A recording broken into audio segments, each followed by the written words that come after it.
აჭარის ორგანიზაციის მშრომელთა საბჭოს თავმჯდომარედ მერაბ გორგაძე აირჩიეს. ჟურნალისტებთან საუბრისას ის სამომავლო პროექტებზე აკეთებს აქცენტს და აღნიშნავს, რომ სახალხო დიპლომატიის ფარგლებში ყველაფერს გააკეთებს. ამ ეტაპზე კი სამომავლო პრიორიტეტების შესწავლითაა დაკავებული. ორგანიზაცია სამი მიმართულებით იმუშავებს: მშრომელთა უფლებების დაცვა, სამართლიანობის აღდგენისათვის ბრძოლაში აქტიური მონაწილეობის მიღება და რუსეთის ფედერაციის და მეგობრული ურთიერთობის აღდგენა. პოლიტიკური გაერთიანება საქართველოს მშრომელთა საბჭო რეგიონში აქტიურ მუშაობას, რაიონული ორგანიზაციების შექმნას და გაფართოებას გეგმავს.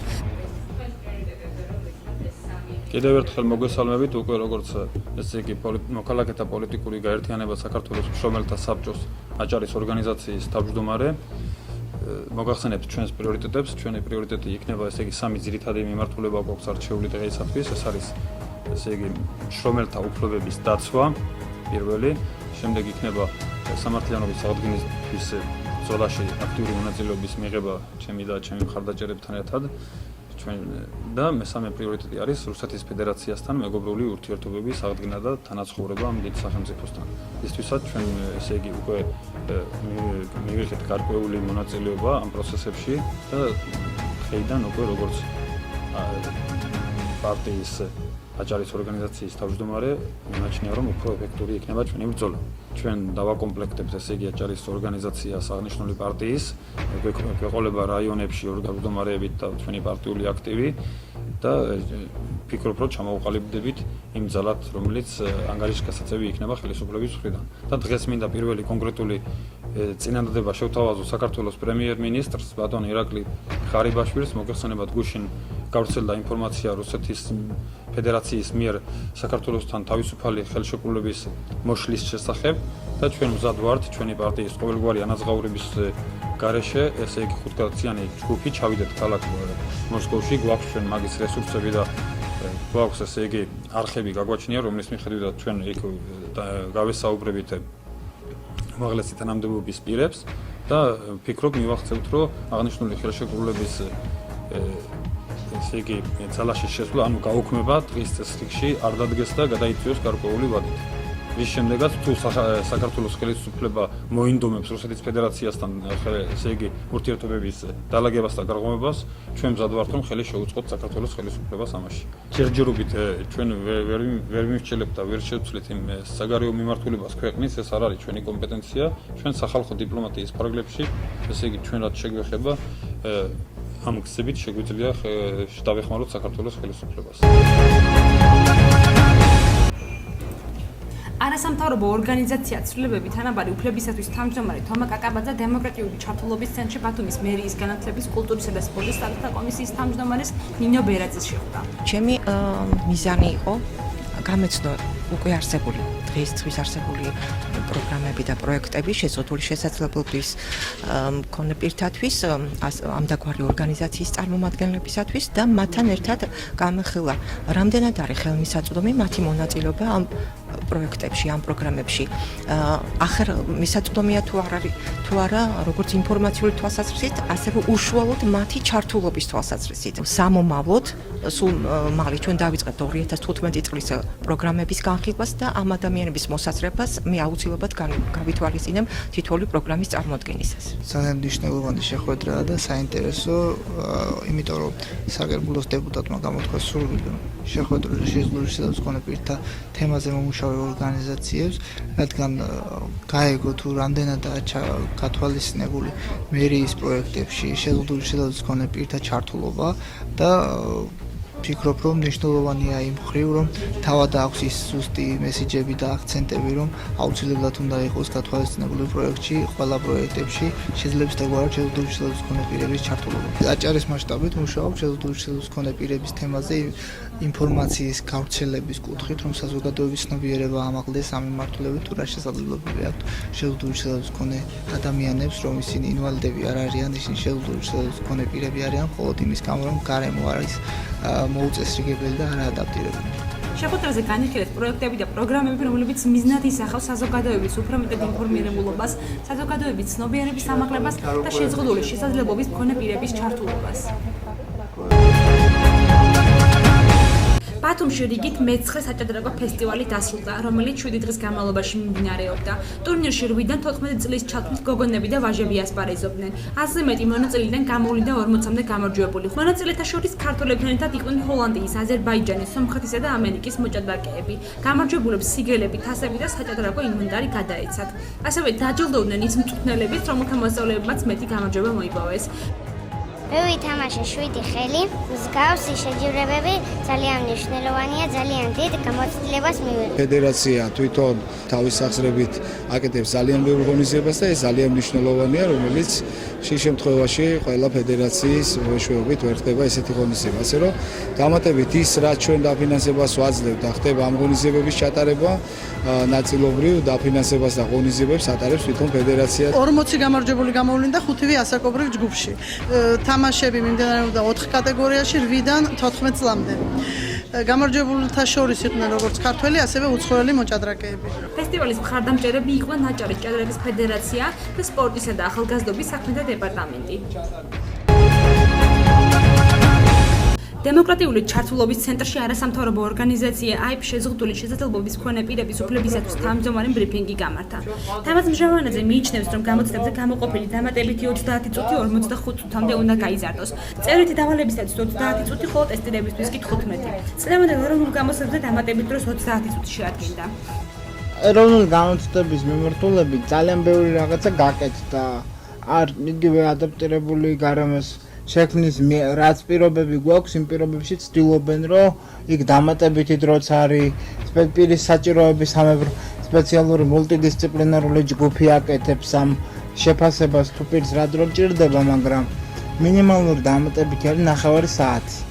9 საათი არ არის საკმარისი, მაგრამ დროზე უფრო არის დროის განაწილების პრინციპი გადასახადებული. ტესტირებაზეც 15 წუთი და წერაზეც 15 წუთი არასწორია დროის, იმიტომ რომ ტესტირებას უფრო ნაკლები დრო ჭირდება და წერაზე მეტი დრო. ამიტომ ჩვენ ვითხოვთ, რომ საერთოდ დრო გაიზარდოს 45 წუთით, ტესტირება 15 წუთზე და 9 საათი იყოს წერითი დავალების შესრულებისთვის, იმიტომ რომ პიროვნებას, რომელსაც აქვს მოტორული ფუნქციის დარღვევა, მისთვის ძალიან რთულია 15 წუთში ჩაეტიოს დავალების წერის დროს. საქართველოს ნაჭარის ავტონომიური რესპუბლიკის განათლების სამინისტროს პრეროგატივა უნდა გახდეს შეშმოპირების დაფინანსება და ძალიან მართებული იქნება თუ კი მომავალი წლიდან სოციალურ პროგრამებში შეშმოპირების დაფინანსება იქნება და ჩვენ ამ ინიციატივით უკვე მივმართეთ განათლების სამინისტროს და ministris ახალზე შევიტანეთ განცხადება. რეგიონის არ ყავს ძალიან ბევრი მასშტაბით არ არიან ეს შეშმოპირები და ამიტომ ვფიქრობთ, რომ ნაჭარის ავტონომიური რესპუბლიკის განათლების სამინისტროს აქვს ეს ფინანსები და ეს ძალიან მცირე მასშტაბით დააფინანსოს შეშმოპირებს. ბრიფინგზე ასევე შეეხეს შეზღუდული შესაძლებლობის მქონე პირთა სწავლის დაფინანსების საკითხსაც. ორგანიზაციის განათლების პროექტის მართვის ხელმძღვანელი მანანა დიდმანიძე მიიჩნევს, რომ შეზღუდული შესაძლებლობის მქონე პირთა დაფინანსება აჭარის ავტონომიური რესპუბლიკის განათლების სამინისტროს პრეროგატივა უნდა გახდეს და სოციალურ პროგრამებს მომავალი წლიდან დაემატოს შეზღუდული შესაძლებლობის მქონე პირთა დაფინანსება. ამ ინიციატივით უკვე მიმართეთ განათლების სამინისტროს. საქართველოს რეფორმების ასოციაციის და სლოვაკური ორგანიზაციის ეუფორიონის ერთობლივი პროექტით ბათუმში ახალი ბულვარის ამფითეატრში პოლიტიკური კარიკატურების საერთაშორისო გამოფენა მოეწყო. სლოვაკური ორგანიზაცია პოლიტიკური კარიკატურების გამოფენას 2010 წლიდან მართავს. საქართველო პირველი ქვეყანაა, რომელიც არ არის ევროკავშირში და გამოფენის მოწყობა გადაწყვიტეს. გამოფენა ივნისის თვეში თბილისში გაიხსნა, შემდგომ ქუთაისმა და ამჯერად ბათუმმა უმასპინძლა. პირველი არაევროკავშირის წევრი ქვეყანაც ეს გამოფენა ტარდება, გადაწყვეტეს რომ ყოფილიყო საქართველო. და ჩვენი ორგანიზაცია ამის ორგანიზებაში ეხმარება. ივნისში გაიხსნა ეს ყველაფერი თბილისში, თვითონ ავტორებიც იყვნენ ჩამოსული ორი ერთით საუკეთესო ავტორებად, ვინც ითვლებიან დღეს სოფლიოში, დერილ ქეილი და მარტინ შუტოვეჩი, ამერიკელი და ჩეხი ავტორები, მასტერ კლასები ჩაატარეს თბილისში და ძალიან დიდი პოპულარობით სარგებლობდა და დიდი ანშლაგით ჩაერა თვითონ ამ ლექციამ და ამ მასტერ კლასმა. დაგეგმილი ანუ თბილისში იყო ერთი თვე, შემდგომ ივლისში იყო ქუთაისში და ხა ჩამოვიდა და ბათუმში და ერთი თვე იქნება ბათუმში. ამის შემდეგ კიდე დანარჩენ დიდ ქალაქებში საქართველოში მოვატარებთ აი ამ გამოფენას.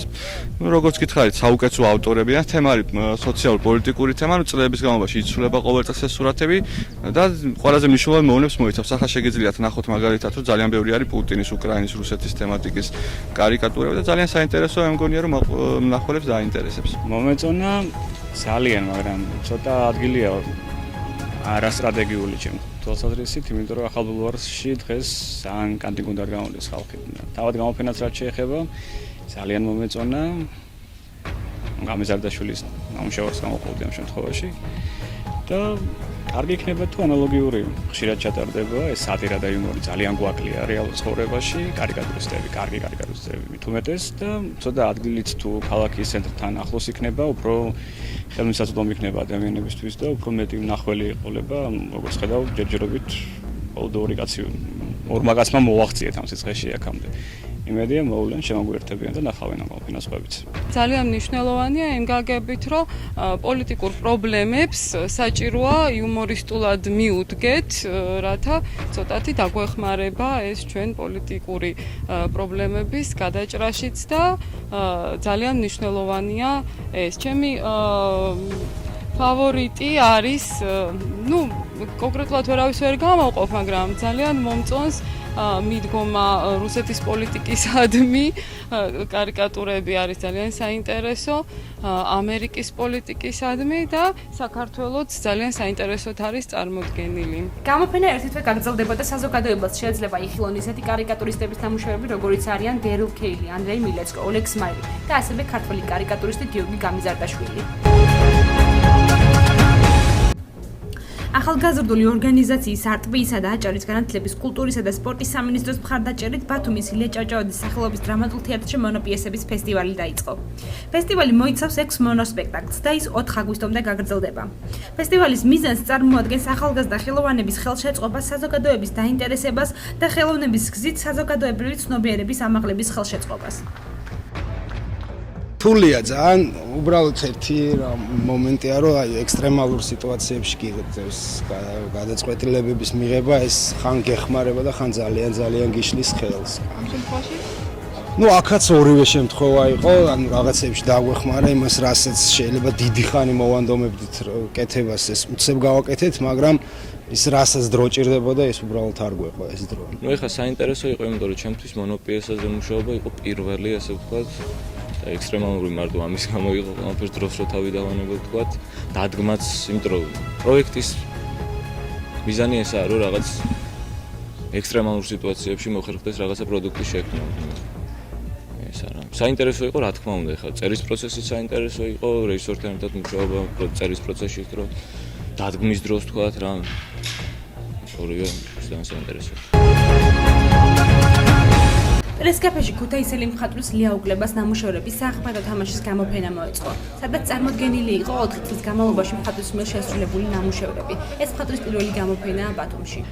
დღევანდელი გამოფენა არის ჩემთვის პირველი ბათუმში და მოხარული ვარ ძალიან და დიდი მადლობა პრესკაფეს ამისთვის.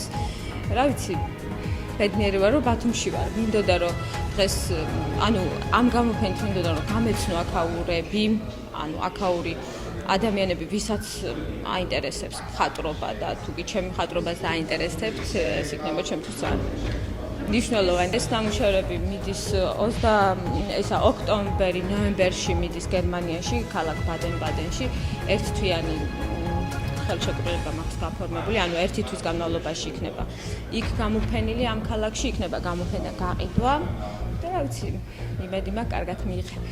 უზომოდ ბედნიერი ვარ დღევანდელი დღით, რადგან ჩემი ერთ-ერთი ყველაზე საყვარლესი მოსწავლის გამოფენაზე ვარ დღეს. ლია განსაკუთრებული ნიჭიერებით გამოირჩევა და დღევანდელ გამოფენას განსაკუთრებული ხიბლი აქვს, იმიტომ რომ ლია თვითნასწავლი მხატვარი გახლავთ, მას არც ერთი დღე პროფესიონალებთან არ უმშავია, რომ იცოდეს პროფესიონალურად როგორ უნდა მოახერხოს ეს, მაგრამ მიუხედავად ამისა, ალბათ ამეთანხმება ყველა მნახველი, რომ არაპროფესიონალიზმის ამ ნახატებს არაფერი არ უჩანს. რომ თითოეულ ნახატში არის ძალიან ღრმა აზრი და მე ლიას უსურვებ მომავალ წარმატებებს და იმედი მაქვს, რომ კიდევ უკეთეს და უკეთეს ნამუშევრებს ვიხილავთ ლიას მიერ შესრულებულს. მხატვარს ნამუშევრები ოქტომბერში გერმანიაში მიაქვს, სადაც ერთი თვის განმავლობაში დამთვალიერებლებს მათი შეძენის საშუალებაც ექნებათ. ირაკლი კაკაბაძემ ბათუმელ მკითხველს წიგნები წარუდგინა. იაკი კაპე იაპონური სტილით დაწერილი ქართული ტანგა, რომელიც პოეტისათვის წარმატების მომტანი აღმოჩნდა. ტანგას ქართველი ავტორი საკუთარ თავს იაკი კაპედ გვაცნობს. ამ ფორმით პოეტი ცდილობს იაპონური ეროვნული სალექსო ფორმა ბუნებრივი და ახლობელი გახადოს ქართული მკითხველისათვის. სოციალური თემატიკა, ადამიანური ყოფა და სხვადასხვა კულტურათა გაერთიანება გადმოცემული აქვს წიგნებში იაკი კაპე, ისკანდერ ბალთაზარ ქირმიზე თურქული სიმღერების გზამკვლევი და ირაკლი კაკაბაძის სახელმწიფო სახელმწიფოსთან. მე თებერვალზე ვწერ, ნაცრისფერ თებერვალზე, კვირტებთან დამარცხებულ თებერვალზე.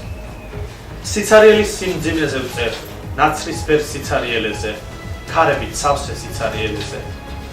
ერთ სევდიან დამშვიდობებაზე ვწერ, სევდიან შემოხედვაზე ამ დამშვიდობებისას და 1000 მზერაზე ერთ შემოხედვაში. თვალებზე ვწერ, ღია თვალებზე და გრძელ დერეფნებზე ამ თვალებში. მე თებერვალზე ვწერ, დაუძულურებულ ნაცრისფერ თებერვალზე, კვირტებთან დამარცხებულ თებერვალზე. ჩვენთვის ანუ ამ მაღაზიის დამფუძნებლებისთვის და მკითხველებისთვის განსაკუთრებით საყვარელი არის ეს ავტორი და ამიტომაც გადავწყვეტეთ, რომ მისი საღამო გამართულიყო ჩვენთან. ეს არის წარმოდგენილი ადამიანი ეიკაბე, რომელიც თითქოს არის იაპონელი პოეტი, ანუ გადის ერთი ადამიანის, ერთი შემოქმედის, ერთი პოეტის გზას. ამიტომ მეც რაღაცნაირად თვლი პოეტი ვარ და რაღაცა ეს პოეტური სულისკვეთება, ან რაღაცა ეს ცხოვრება ხედვა, შინაგანი ხედვა, რაც კი დაუშვათ პოეტს აქვს სამყაროსი ან აღქმა, რაღაცნაირად ერთიანი გვაქვს და გვაერთიანებს. ეს არის გამოგონილი ფსევდონიმი, მაგრამ რამდენადაც ჩემი, იმდენად ჩემი არ არის. რაღაც თითქოს სხვა ადამიანია, რომელიც აი ამ გზას ცალკე გადის, მაგრამ იმდენი საერთო გვაქვს, რომ გადაკვეთის წერტილები. რომ რაღაცნაირად იაპონური სტილისტიკა, ქართულ პოეტურ რაღაცა, უბრალოდ ქართული პოეზია რაღაც იაპონურ ხერხებს მოვარგე, რასაც ქვია დაუშვათ მოკლე ლექსი, მინიმალისტური ლექსი, შეიძლება ითქვას ტანკასთან ახლო მდგომი, იაპონურ სალექსო ფორმასთან ახლო მდგომი ლექსები. პრეზენტაცია იყო არაჩვეულებრივი, ირაკლი კაკაბაძეს გამოსვლა, რომელიც თავის ლექსები წაგვიკითხა და აუცილებლად შევიზრდა მის წიგნებს, იმიტომ რომ ძალიან მომეწონა. გიყვარდეს ბათუმი და უყვარდე მასაც. რას ნიშნავს ბათუმელობა თითოეული ბათუმელისათვის? ამ ერთ კითხვაზე გაცემული სხვადასხვა პასუხი. საინფორმაციო გამოშვების ყოველკვირეულ რუბრიკაში ბათუმელი. ლევან, რას ნიშნავს იყო ბათუმელი? მე ერთხელ დავწერე ამის შესახებ ერთ პატარა კუპლეტში, რომელსაც წაგიკითხავ. შეიძლება ეს ადრე დაიწერე და ესე გამოიყურება. ნიჟარა ჩემი მსოფლიოა, სამშობლო ჩემი აჭარა. არაფერია ისე მართალი როგორც ზღვა, მიყვარს ბათუმის მიწა და ცა. ბათუმელობა ჩემთვის ნიშნავს იჯდე ბამბუკის კაფეებში, ზღვისპირა კაფეებში და სხვა გამაგრებელი სასმელები. წერო ის რაც გაწუხებს. გაიზიარო ამ ქალაქის ტკივილი, ამ ქალაქის სიხარული. განიცადო მისი ყოველი წამი, რომელიც დიდი ბედნიერება, ანუ ამაში გულისხმობ წინსვლას, შენებას, თუ შემოქმედი ხარ, ეს ასახო ყველაფერი შენ შემოქმედებაში. მე ერთხელ თქვი, რომ მე ბათუმელი ვარ, მაგრამ პირველ რიგში ვარ კოსმოპოლიტი და შემდეგ ვარ ბათუმელი. ესეთი რაღაცა ჩემთვის ბათუმელობა. ვისთვისაც კი მოვისლით დრო იმდენია, როცა არ ძალგიც მის გარეშე. თუმცა სინამდვილეში ვამბობთ, რომ დრო მაინც ცოტა გვჩება ყველაფრისთვის. მისი დეფიციტია თითქოს. ეს ილუზიაა, წუხილი ფიქრი თავს არ გვანებებს, ზღვასავით უკიდე განუვა, გადაიფრენს სულიდან გულში, ქვეცნობიერში, სადაც იდეების სიუხვეა, ძველი და ახალი, სხვადასხვა განსხვავებული, საიდან, როგორ ან რატომ. ქალაქის ქუჩებში მოლიცლიცე მზის სხივებით მიაბიჯებ და ცაზე ღრუბლები ეხლა სულ სხვა ვიდრე სახლიდან გამოდიოდი. სხვა რაკურსია? დიახ. დრო ყველა მოძრაობს, მაგრამ სინამდვილეში შენ დგეხა და შენ სირგული მოძრაობს მთელი მსოფლიო. ხალხი სიმცირეა. მიყვარს ასე დრო სეირნობა, ინკოგნიტოდ, მაგნოლიების სუნელი შემოგებება. მათ სურათ რო შეგიტყვევს და აგედევნება, გულში ეფერება. ხარბად ისუნთქავ მის სურნელს. პოლიციას ეს სურნელი ალბათ სულაც არ ანაღლებს, წესრიგი უნდა დაიცვას. ბომბ შესაუბრება ერთ-ერთი, სიგარეტის კოლოფს აწვის ვინც ის იქნების გადაცმული აგენტია საიდუმლო მისიით, რომელსაც სურს გამოაფხიზლოს მოსახლეობა პარაშუტებით დაშვებული მისნაირი ბომჟებითაც, რომლებიც კიდევ უფრო მეტ სიბრძნეს და სიახლეს მოუტანს ამ ზღვის ქალაქს. ჭადრაკის მოყვარულთა კლუბში მოთამაშე ძველი ბათუმელები მაგინდებთან გარინდულა. დიადი ბრძოლებია მოსალოდნელი. დედოფალი კი ნებივრობს, სადაც მოესურვება, იქ დასკუბდება. წამომყვეს მე, რა დაშავდება ამით. თუთიყოშების რეამული არღვევს სიჩუმეს. ახლა ხომ ოქტომბერია, ცარიელია კაფეები ზღვის პირას, პრომენადაზე დარბაისელი ბათუმელები სეირნობენ მხოლოდ. აქა-იქ ქალაქის სტუმრებიც ხვდებიან. ისინიც დარბაისლურად. რიგრიგობით ჩაწყობილი ველოსიპედები მოწყენილან იქვე. სამედიცინო დახმარების კოშკი ისევ ძველებურად დგას. მახსენდება ბავშვობაში მის კიბეებზე რომ ავარდებოდი ხოლმე და სიმაღლიდან გადავყურებდი უკიდეგანოს სივრცეს, ცელკად, ზღვის მლაშე წყლისაგან სველთმიანი კაპიტნომაზე მეოცნები ბავშვი. მახსენდება, ერთხელ ერთმა მეგობარმა მითხრა, მიუხედავად ამისა, მაინც ხარ კაპიტანიო. დავიჯერო? ტალღები ირიბად ასკდება ნაპირს. ზღვის გუგუნი ახშობს სევდას ამ ქალაქზე. უკვე ნაპირთან ვარ. როგორ დაწეულა ზღვა, კანტიკუნტად მოსჩანს ქვებზე გაწოლილი უცნაური სილუეტები. ჩემი ტალღების მისაიდუმლეც აქვე. შევეცდებოდი ბათუმის პოტენციალი წარმომეჩინა.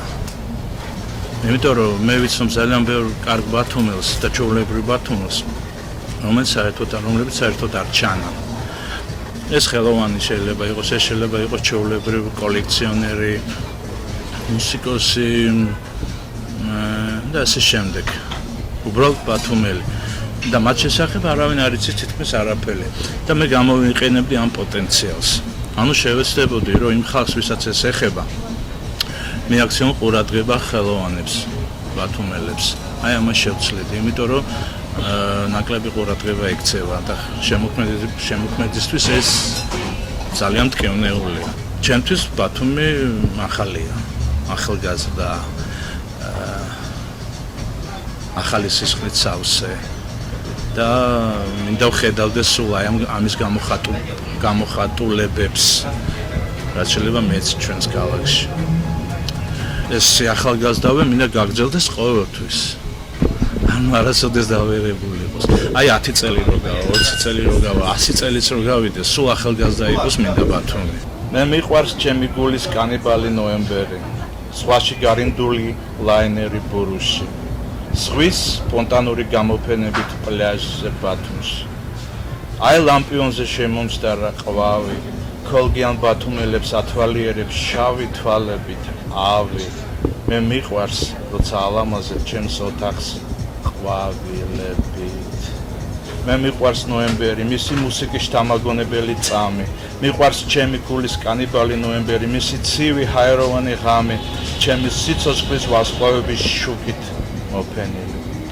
მიყვარს ჩემი გულის კანიბალი ნოემბერი. აი ლამპიონზე ჩამომჯდარა გაწუმპული ყვავი და გიყურებს შავი განგმირავი თვალით. მე მიყვარს ეტლის ბორბალთა გრძელი ზოლი წვიმიან ასფალტზე, სადაც მის დასასრულში სუფევს ჩემი გულჩათრობილი ნოემბრის